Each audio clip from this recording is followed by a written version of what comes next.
Hello and welcome to Azariah's Studio. My name is Sarah. I am the artist and designer behind Azariah's Studio. I'm going to show you how to work a 3-in-1 increase stitch. If you would like to make this swatch and follow along, here are the instructions. Now to get started, I'm just going to knit 6 stitches.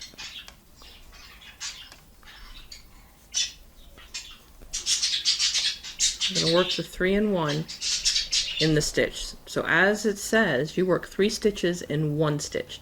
And take this 1 stitch and make 3 stitches out of it. So you knit into the front, like normal, yarn over, and then knit into the front again.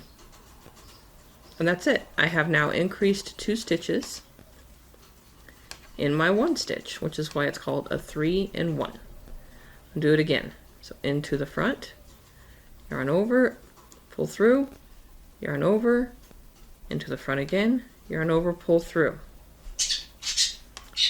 And then on the back side, you just work them as the pattern indicates, which is either going to be probably knitted or purled. Today, we're purling them. And here they are. 3 stitches coming out of the 1, so you see the loop of the 1 is 1, 2, 3. We're going to purl each one of them individually because we want it to increase.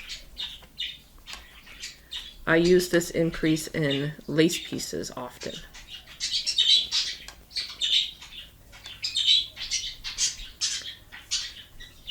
It is an increase that you have to be intentional with using and in its placement. And that is because it makes these little holes.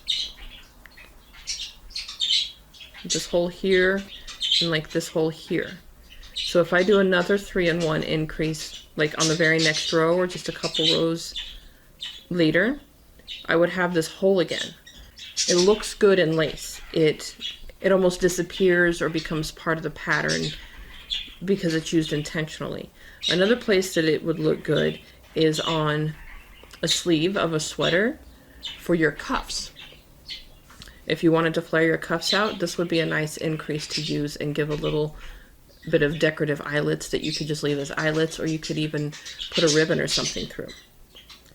And that is the 3-in-1 stitch. Thank you for watching. Happy making!